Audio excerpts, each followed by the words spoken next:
good evening to you all. Welcome you all for the first broadcast on of webinar series organized by the Sri Lanka Association for Child Development. Sri Lanka Association of Child Development is an organization consisting of multidisciplinary team professionals and also parents and all the professions who are sort of working towards the well-being of the child development. So this includes upbringing of the normally developing children, as well as the children who need some developmental support. So the first of our webinar series is on Down syndrome children who needs special care by a team of professionals for them to come to their normal life status. So as you can see, the name Down is not really down. We can make it up. Down is due to the name of the person who invented it, and it's a genetic syndrome, as you know. So I'm sure there are many professionals joining with us, as well as we have included the parents and anybody who is interested in Down syndrome. Actually, the theme today is Yes, We Can. So it's a Down syndrome child saying that yes, we can do it as any other child in the community. And actually, this is done by the multidisciplinary team who really work for Down syndrome. Actually, we feel that it's not just one individual looking after these children, but there are many professionals who work towards the betterment of this child. So we have a physiotherapist, an occupational therapist, a speech and language pathologist, as well as a community pediatrician looking at different aspects of development and the upbringing of the normal kind of ensuring that they get the best of care that we can afford to them and the parents. So let's, without further ado, let me start with Ms. Diniti Pereira. Today my topic is basic motor skills for children with Down syndrome. As our madam said, the theme of our webinar is Yes, We Can. So, what we can do as a physiotherapist for children with Down syndrome.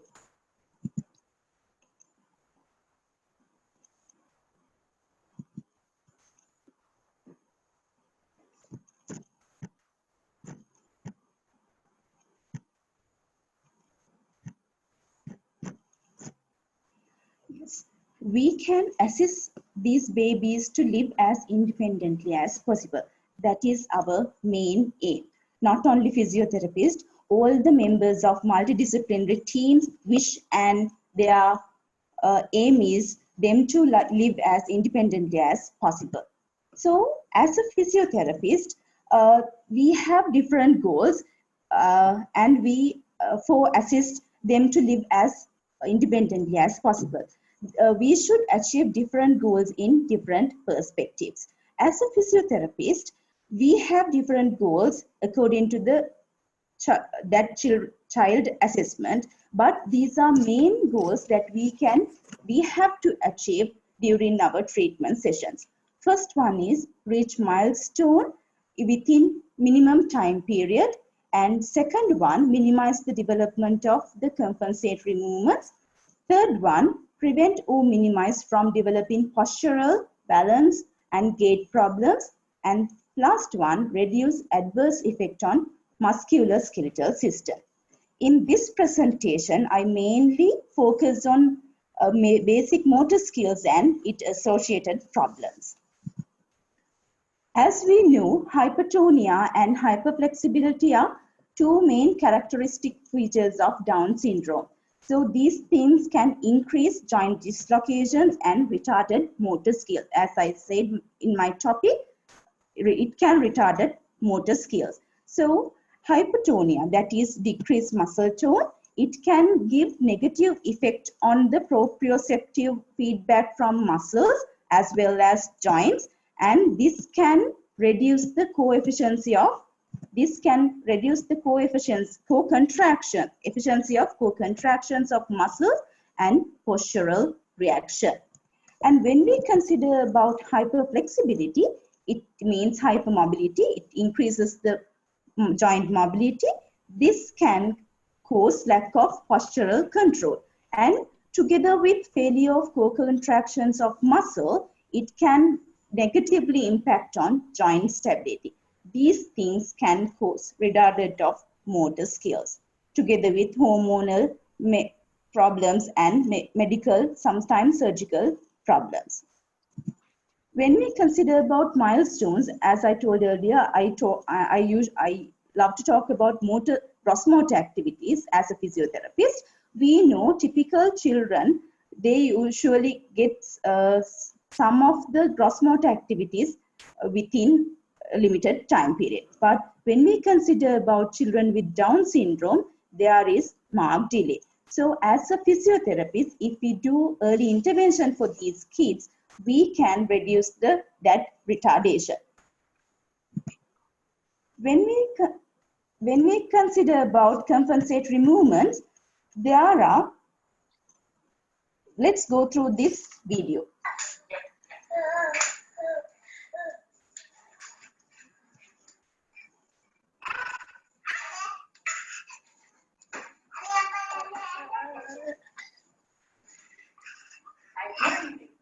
Have you noticed this child is trying to reciprocal crawling, but that crawling method is not 100% the proper crawling method.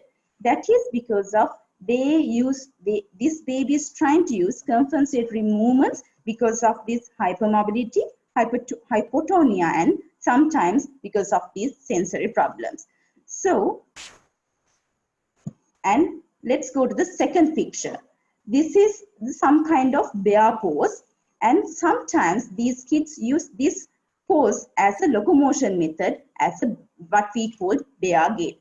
These postures and these compensatory movements we can reduce, because they sometimes, because of these compensatory movements, they overuse some group of muscles and they inactive some group of muscles. So we have to treat for these things.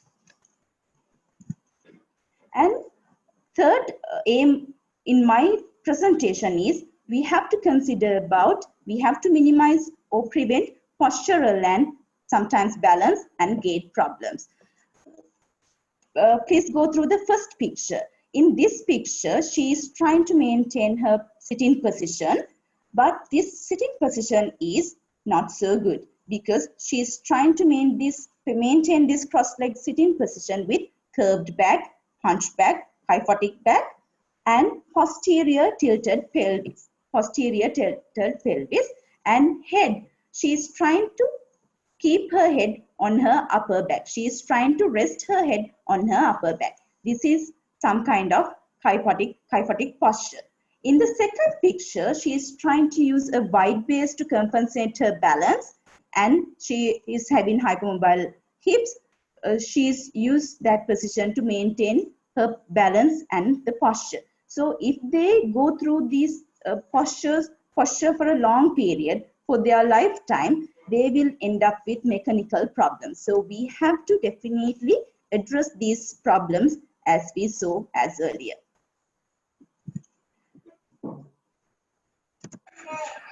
This is the locomotion gait problems. Usually these babies trying to use wide base, they keep their legs apart, and sometimes they use knees stiff. They don't like to bend their knees, hips and ankles while they are moving forward because they feel that their balance is not so good, and they use that overactive muscles to walk. So as a physiotherapist, we have to address these problems. As the final aim of my presentation, we have to minimize adverse effect on musculoskeletal system. As we know, because of this hypotonia and hypermobility, their muscle length and there is not in proper place. So because of that, their muscle tone reduced and muscle strength is not so good. So as a physiotherapist, we have to address their muscle strength by doing therapeutic activities. And because of this strength lag and poor strength, they can have poor endurance, muscular endurance. These two factors can cause physical inactivity. So we have to address these things at the beginning of their career, because otherwise they will end up with obese, and they will have definitely mechanical problems, degenerative changes in joints, and obesity in their latter part of their life. So this is my take-home message. We have to do early intervention for make their life quality. So early intervention is the best way to get rid of these problems, and the family members' role. Because sometimes in Sri Lankan setup, some parents and family think that this therapeutic activities mainly focus on the baby and the mother. That is the wrong message. So father, siblings, sometimes grandparents have to play a major role to improve their kid. And we have to encourage play activities rather than giving exercises, because and the other thing is we have to select good toys, and it has to be very interested to the baby, and we have to have patience to gain their motor skills. Let's go through this video. Here we use a pen to make this baby to same height transferring. We have to give time for the baby to do that.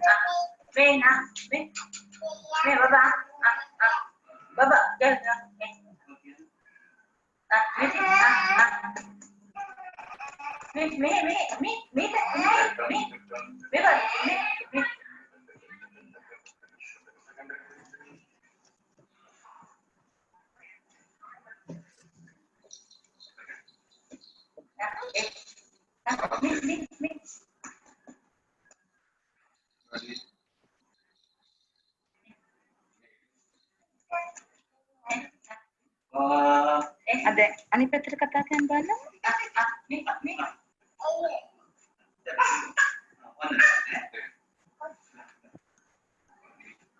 He is doing same height transferring.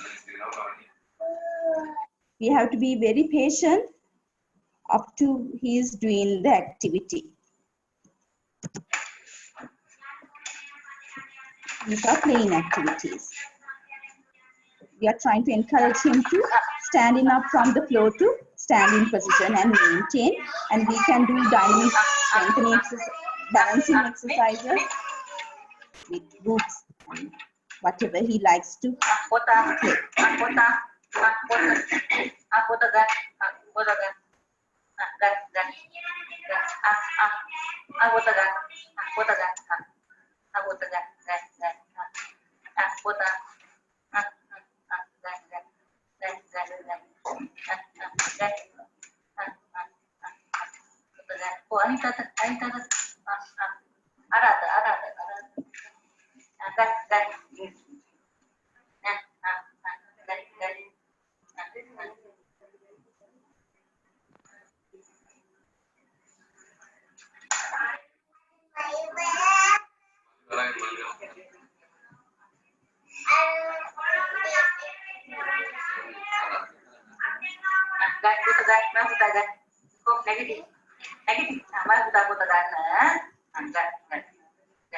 In this video, both father and mother do activities with the kid.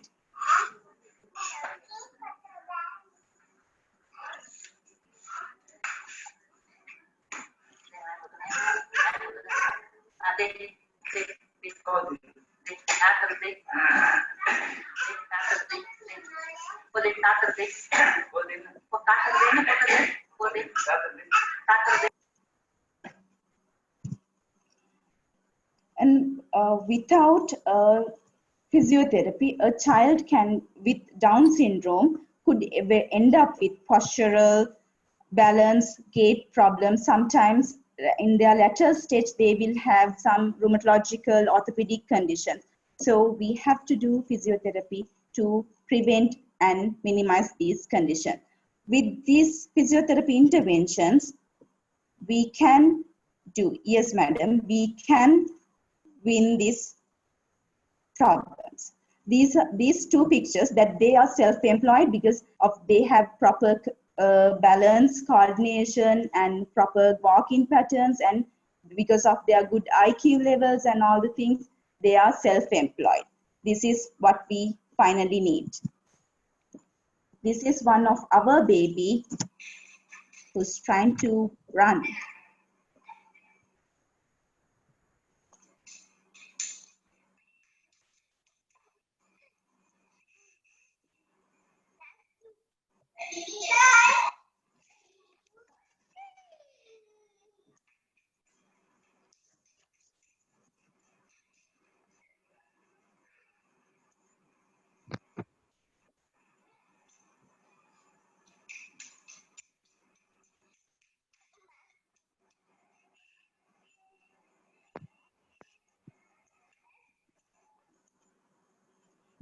As a physiotherapist, we can assist them to live as independently as possible. Thank you. Our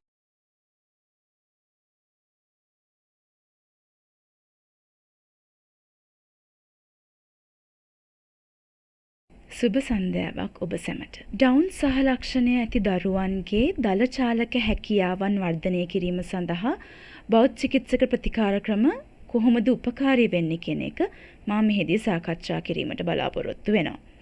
down සහ ලක්ෂණය සහිත දරුවන්ට බෞද්ධ චිකිත්සක ප්‍රතිකාර ක්‍රම අවශ්‍ය වන්නේ ඇයි?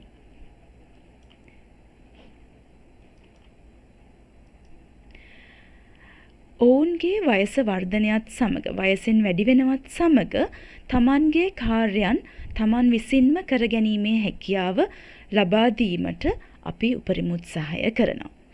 ඒක එම උත්සාහය බෞද්ධ චිකිත්සකවරු විදිහට අපිටත් අපගේ ටීම් එකේ මල්ටි ඩිසිප්ලිනරි ටීම් එකේ අපි හැමෝගෙම අරමුණ. එතකොට බෞද්ධ චිකිත්සකවරු විදිහට අපි කොහොමද මේ අරමුණ කරා ළඟා වෙන්නේ කියන එකයි මම අද මේ වැඩසටහනේදී කතා කරන්න බලාපොරොත්තු වෙන්නේ. බෞද්ධ චිකිත්සකවරුන් විදිහට අපි සාමාන්‍යයෙන් හැම දරුවෙකුම ඩවුන් සහ ලක්ෂණීය සහිත දරුවන්ව ඇගයීමකට ලක් කරනවා. ෆිසියෝതെරපි ඇසෙස්මන්ට් එකක් සිදු කරනවා. ඒ ඇසෙස්මන්ට් එක හරහා ඒ ඇගයීම හරහා තමයි අපි ප්‍රතිකාර ක්‍රම තීරණය සිද්ධ කරන්නේ. එහිදී අපි ප්‍රධාන වශයෙන් අරමුණු කරගන්නා කාරණා 4ක් මම මෙහිදී සඳහන් කරන්න කැමතියි. පළවෙනි එක විදිහට අපි ගන්නවා රීච් මයිල්ස්ටෝන්. රීච් මයිල්ස්ටෝන් කියලා කියන්නේ අපි මෙහිදී වයසට අදාළව එම දරුවන් වර්ධක අවදි පහු කරනකොට දරුවාගේ චාලක හැකියාවන් වල ගැටලුවක් තියෙනවා නම් ඒ අදාළ කාලවලට ගැනීමේ අපහසුතාවයක් තියෙනවා නම් අපි ඒ කාලය අවම කරලා ඔවුන්ව ඒ කාලය වෙත ළඟා කරවීමට අපි අරමුණු කරගන්නවා.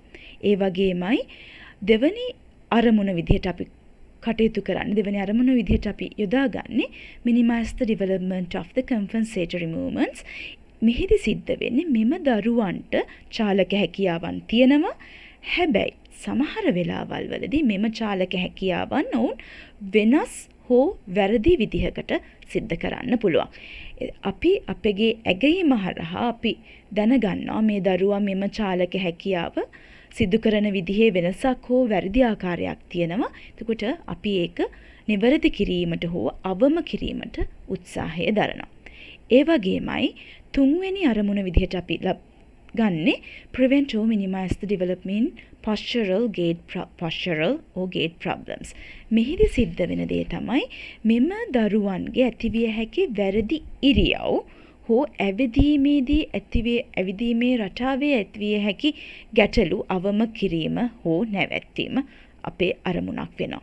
ඒ වගේමයි අපේ හතරවෙනි අරමුණ විදිහට මම යොදාගත්තේ reduce adverse effect on musculoskeletal system මෙහිදී සිද්ධ වන්නේ වර්ධනයත් සමග ශරීරයේ මාංශ පේශී පද්ධතිය, අස්ථි පද්ධතිය හා සන්ධි ආශ්‍රිතව ඇති වෙන්න පුළුවන්, පසු කාලීනව ඇති වෙන්න පුළුවන් ව්‍යාකුලතා අවම කර ගැනීම. ඩවුන් සහ ලක්ෂණය සහිත දරුවන්ගේ දල චාලක හැකියාවන් gross motor activities සඳහා සහ මා ඉහතදී සඳහන් කරපු අරමුණු ඇතුළෙහි තියෙන ගැටලු වලට මූලික හේතු කාරණා කිහිපයක් තියෙනවා. එයින් අපි වැඩිපුරම සැලකිලිමත් වන කාරණා දෙකක් මම මෙහිදී සඳහන් කරන්න කැමතියි. එකක් තමයි හයිපෝටෝනියා කියන තත්ත්වය. දෙවැනි එක හයිපර් ෆ්ලෙක්සිබිලිටි කියන තත්ත්වය. හයිපෝටෝනියා කියන්නේ මාංශ පේශීන් වල තියෙන ලිහිල් වීමේ ගුණය. මෙම දරුවන්ගේ සාමාන්‍ය දරුවන්ට වඩා මාංශ පේශීන් ඉහිල් වීමේ හැකියාව වැඩි. ටෝන් එක අඩුයි. ඒ වගේමයි හයිපර් ෆ්ලෙක්සිබිලිටි, හයිපර් මොබිලිටි මේකෙදි කියන්නේ සාමාන්‍යයෙන් අපි දන්නවා අපේ සංදියක් චලනය වෙන පරාසයක් තියෙනවා. මෙම දරුවන්ට සමහර අවස්ථාවන්හිදී එම චලන පරාසයට වඩා වැඩි පරාසයක චලනය කිරීමේ හැකියාවක් තියෙනවා. සමහර අවස්ථාවන්හිදී මේ තත්ත්වයන් අපට හානිදායක මට්ටමින් බලපාන්න පුළුවන්. ඒක හින්දා අපි බෞද්ධ චිකිත්සකවරු විදිහට මේ තත්ත්වය ගැන අවබෝධයකින් කටයුතු කරනවා. ඇයි අපි මේ තත්ත්වයන් ගල සැලකිලිමත් වෙන්න ඕනේ කියලා අපි දැන් බලමු. හයිපෝටෝනියා එහෙමත් නැත්නම් මාංශ පේශී ලිහිල්භාවය හින්දා මාංශ පේශීන්ගෙනුත් ඒ වගේම සංදි ව්‍යුහයන්ගෙනුත් එන ප්‍රතිචාර හරිම දුර්වලයි මෙම දරුවන්ගේ මාංශ පේශීන් වලට. එතකොට එක ඉරියව්වක් පවත්වා ගන්න, එක චලනයක් ඇති කරන්න, එකට වැඩ කරන්න ඕන මාංශ පේශීන් හරි එහෙම නැත්නම් ඉරියව් පවත්වාගෙන යන්න පවත්වාගෙන යාමේ හැකියාව, ඒකේ තියෙන කාර්යක්ෂමතාවය අඩු කරන්න පුළුවන් මේ මාංශ පේශීන් ලිහිල්භාවය හේතු කරගෙන. ඒ වගේමයි හයිපර් ෆ්ලෙක්සිබිලිටි. එහෙම නැත්නම් හයිපර් මොබිලිටි එකත් එක්ක වෙන්න පුළුවන් දේ තමයි මම ඉස්සෙල්ලා කිව්වා වගේ මෙම දරුවන්ගේ සංදියක චලන පරාසය සාමාන්‍ය පරාසයට වඩා වැඩි වෙන්න පුළුවන්. ඒකත් එක්ක ඉරියව්ව පවත්වාගෙන යෑම අමාරුයි. මොකද චලන පරාසය වැඩි, ඒගොල්ලෝ චලනය වීම එතකොට වැඩි වෙන්න පුළුවන්. ඒකත් එක්කම අර ඉස්සෙල්ලා කියපු කරුණෙන් තියෙන මාංශ පේශීන් එකට වැඩ කිරීමේ හැකියාව කෝ-කන්ට්‍රැක්ෂන් එක අවම වීම හින්දා, දුර්වල වීම හින්දා ඒක දුර්වලව බලපාන්න පුළුවන්. ඍණාත්මකව බලපාන්න පුළුවන් මේ දරුවන්ගේ ජොයින්ට් ස්ටැබිලිටි එකට. එහෙම නැත්නම් සංදිවල තියෙන ස්ථායීතාවයට. මේ හේතුන් මත මම ඉහත කියපු කරුණු 4 මේ 4හි බලපෑමක් ඇති වෙනවා. ඒ හින්දායි මම මේකේ අරමුණු ඇතුළෙම මේ ගැටලුවත් ගැනම කතා කළේ. අපි දැන් බලමු දල චාලක හැකියාවන් කොහොමද මේ දරුවන්ගේ වෙනස් වෙන්න පුළුවන් කියන එක. gross motor activities වෙනස් වෙන්න විදිය. gross motor activities කියන එකේදී අපි වැඩිපුරම සලකන්නේ කුඩා දරුවෙක් ඉපදිච්ච අවස්ථාවේ ඉඳලා අපි ඇවිදින අවස්ථාව වෙනකම් මම මෙතෙන්දි කතා කරලා තියෙනවා. ඒකෙදි දරුවන් සටහන් කරන විවිධ දල චාලක හැකියාවන්. එකක් තමයි අපි මුලින්ම දකින දෙයක් තමයි දරුවාගේ හිස කෙලින් කිරීමේ හැකියාව. ඒ වගේම දරුවන්ට දෙපැත්තට පෙරලෙන්න, මුණින් අතට පෙරලෙන්න, මුණින් අතේ ඉඳලා උඩ අතට පෙරලෙන්න, ඒ වගේම අපි වාඩි කරලා තිබ්බහම තනියෙන් වාඩි වෙලා ඉන්න, තනියම වාඩි වෙන්න, ඇඳේ නිදාගෙන ඉඳලා නැගිට ගන්න, ඒ වගේම තනියම මොනවා හරි දෙයක් අල්ලගෙන හිටගෙන ඉන්න, අල්ලන්නේ නැතුව හිටගෙන ඉන්න, තනියම ඇවිදින්න. මේවා තමයි අපි දල චාලක හැකියාවන් විදිහට සාමාන්‍යයෙන් සඳහන් කරන්නේ. gross motor activities විදිහට ගන්නෙ. මෙහිදී සාමාන්‍ය දරුවෙක් එක්ක අපි ඩවුන් සහ ලක්ෂණයේ තියෙන දරුවෙක්ව සැසඳුවොත් එහෙම අපිට පේනවා ගතවන කාලෙහි යම්කිසි වෙනස්කමක් තියෙන්න පුළුවන්. උදාහරණයක් විදිහට අපි අන්තිමම එක ගත්තොත්, ඒ කියන්නේ තනියම ඇවිදීමේ හැකියාව ගත්තොත් එහෙම සාමාන්‍ය දරුවෙක් මාස 12කින් අවුරුද්දකින් වගේ කාලෙකින් කරන්න පුළුවන් දේ ඩවුන් සහ ලක්ෂණය සහිත දරුවෙකු මාස 13 සිට මාස 48 අවුරුදු 4ක දක්වා කාලයක් ඒ සඳහා ගත කරන්න පුළුවන්. කාලය යන ප්‍රමාණය වැඩි. ඒක අපිට අවම කරගන්න පුළුවන් අපි කරන බෞද්ධ චිකිත්සක ප්‍රතිකාර පාවිච්චි කරගෙන. අපි දැන් බලමු මම ඊළඟට කතා කරපු සඳහන් කරපු අපේ අරමුණ තමයි compensatory movements කියන එක. ඒ කියන්නේ මම ඉස්සෙල්ලත් කිව්වා මෙම දරුවන්ට චාලක හැකියාවන් තියෙනවා. හැබැයි ඔවුනේ වෙනස් ආකාරයකින් හෝ වැරදි ආකාරයකින් සිද්ධ කරන්න පුළුවන් කියන එක. අපි දැන් බලමු කොහොමද මේ වීඩියෝ එකේ සඳහන් දරුවා දන ගන්න කියන එක.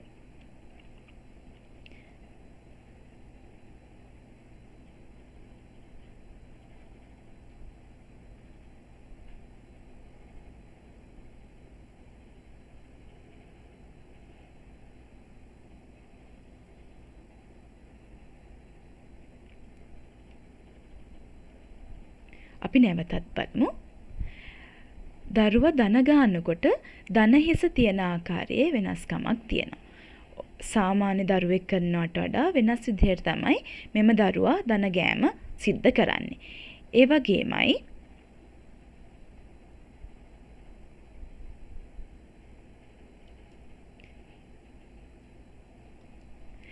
මෙම දරුවා දන ගන්න යන ආකාරයක් වගේ අපිට පේන්නේ. මේකෙදිත් මේකට අපි කියනවා බෙයා පෝස් එකක් කියලා. ඒ වගේම බෙයා ගේට් එකක් මේ දරුවන්ට තියෙනවා. අර දරුවට වඩා වෙනස් ආකාරයක් මේකේ තියෙන්නේ. ඒ දරුවා දන හිස නවලා තිබ්බා. හැබැයි මේ දරුවා මේකෙදි දන හිස් දෙක කෙලින් කරගෙන ඉන්නේ. සමහර දරුවන්ට මෙම ඉරියව්ව පාවිච්චි කරගෙනම චලනය සිද්ධ කරන්න පුළුවන්. අපි ඒකට බෙයා ගේට් කියලාත් කියනවා. එතකොට මේව සාමාන්‍යයෙන් දරුවෙක් කරන චලනයකට වඩා වෙනස් ආකාරයක්. ඒ වගේමයි මම තුන්වෙනි කාරණය විදිහට ඒකෙදි කතා කළේ අපේ අරමුණක් තමයි මෙම දරුවන්ගේ ඇතිවිය හැකි වැරදි ඉරියව් සහ ඇවිදීමේ ගැටලු අවම කිරීම හෝ නිවැරදි කිරීම. අපි දැන් මේ රූප රාමුව වෙත යොමු. මෙම රූප රාමුවේ සාමාන්‍ය විදිහට මෙම දරුවා වාඩි වෙලා ඉන්නවා කියන එක තමයි අපිට හැඟෙන්නේ. නමුත් මෙම දරුවා වාඩි වෙලා ඉන්න විදිහේදී බලන්න මේ දරුවාගේ කුන්ද දිහා. දරුවා කුන්ද කුදු කරගෙන තමයි වාඩි වෙලා ඉන්නේ. ඒ කියන්නේ හරි විදිහට අපි නිවැරදි ආකාරයට වාඩි වෙනකොට තට්ට මෙහෙ බර යෙදෙන්න ඕන ස්ථානයට නෙවෙයි දරුවාගේ බර යෙදිලා තියෙන්නේ. ඒ වගේමයි මේ කුන්දෙහි තියෙන වෙනසත් එක්ක දරුවන්ගේ බෙල්ල ආශ්‍රිතවත් වෙනස් වීමකට ලක් වෙනවා. ඒ හේතුව හින්දා දිගු කාලීනව මේ තත්ත්වය යනකොට ඒ දරුවන්ට සන්ධි ආශ්‍රිත ගැටලු ඇති වෙන්න පුළුවන්. මෙම තත්ත්වයන් අවම කිරීම බෞද්ධ චිකිත්සකවරු විදිහට අපගේ කාර්යයක්. ඒ වගේමයි අපි මේ අවස්ථාව ගත්තොත් එහෙම සාමාන්‍ය දරුවෙක් වාඩි වෙනවට වඩා මෙම දරුවා උකුල් ඇටෙන් කකුල දික් කරගෙන තියෙන ප්‍රමාණය වැඩි. එතකොට අර හයිපර් මොබිලිටි, හයිපර් ෆ්ලෙක්සිබිලිටි එක හින්දා චලන පරාසය වැඩි මේ දරුවන්ගේ ඒ දරුවෝ ඉන්න විදිය. ඒකත් එක්ක අනාගතයේ මෙම දරුවන්ගේ අස්ථි සන්ධි ආශ්‍රිත ඉහිල්භාවයත් එක්ක ගැටලු ඇතිවීම වෙන්න පුළුවන්. පොඩි කාලේ ඉඳලාම එතකොට මේ ගැටලු ටික අපි හදන්න නිවැරදි කරන්න උත්සාහය කරන්න ඕනේ. ඒ වගේම තමයි දැන් අපි බලමු මේ දරුවා ඇවිදින ආකාරය.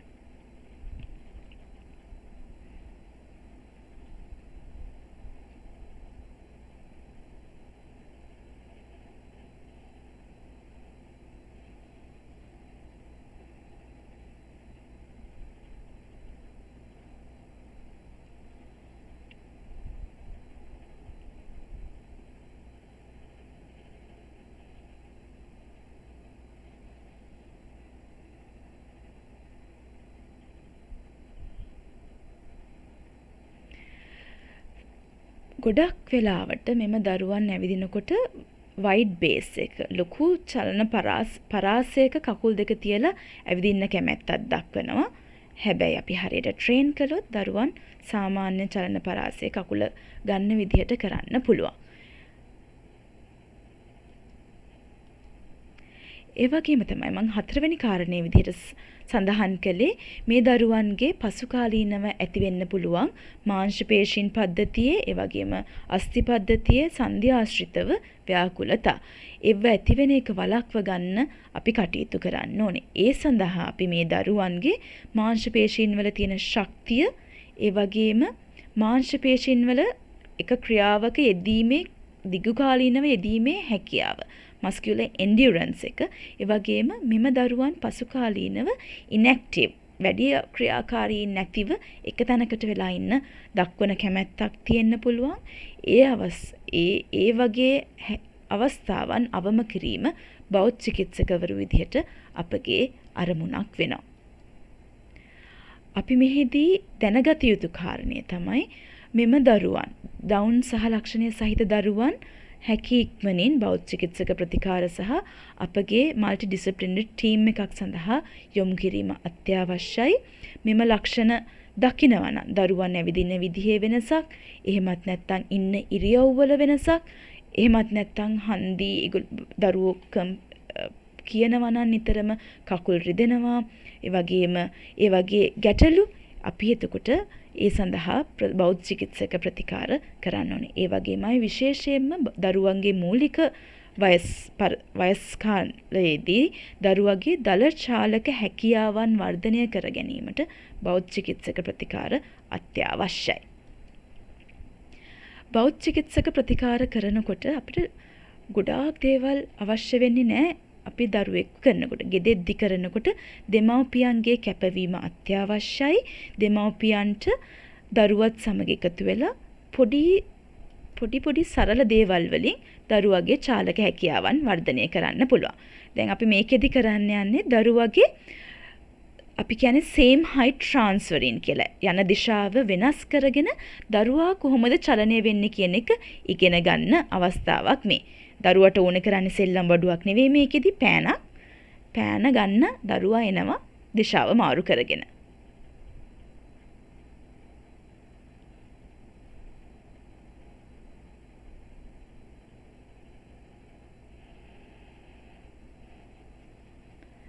දිශාව මාරු වීමත් සමග එක කකුලකට බර වැටෙන එක වැඩි වෙනවා. ඒකත් එක්ක ඇවිදීමේ හැකියාවත් අපිට වැඩි කරගන්න පුළුවන්.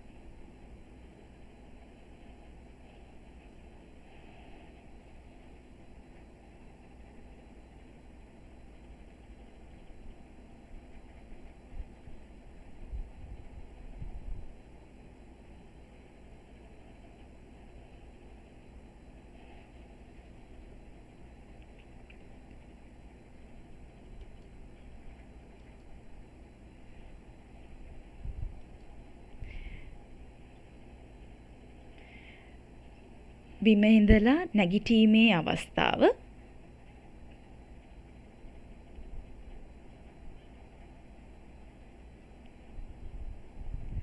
සිටගෙන සිටීමේ අවස්ථාව,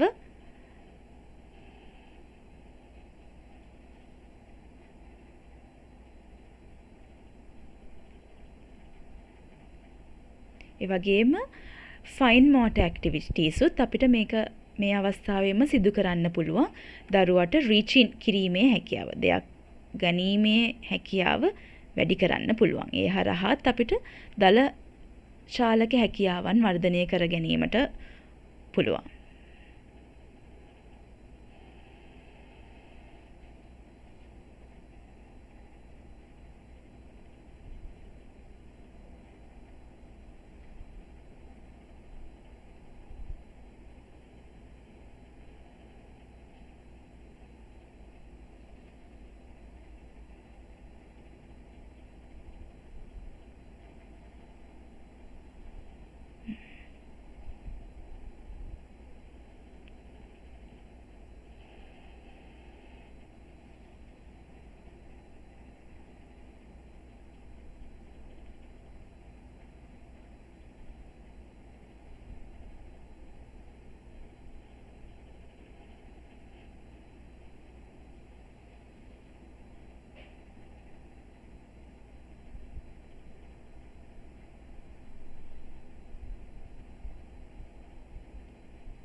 අපි දරුවන් ගැන කතා කරනවා වගේ මේ දරුවන් අනාගතයේ ස්වාධීනව කටයුතු කරන්න යොමු කරන්න අපි පුළුවන් උපරිම උත්සාහය දරනවා. මේ සිටින්නේ ඒ වගේ ඩවුන් සහ ලක්ෂණය සහිත තරුණයක් සහ තරුණයක්. ඔවුන් තමන් රැකියාවක් කරමින් ඔවුන්ගේ ජීවිතය සරි කරගන්න උත්සාහ කරන ආකාරයේ ඡායාරූපයි මේ තියෙන්නේ.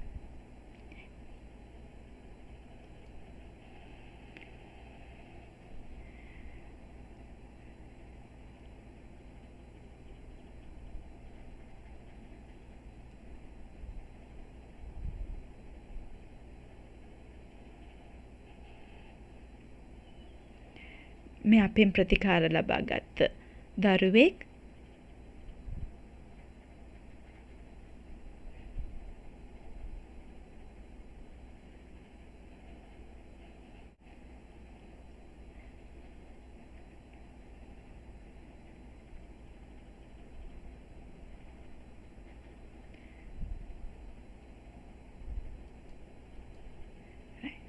බොහොම ස්තුතියි.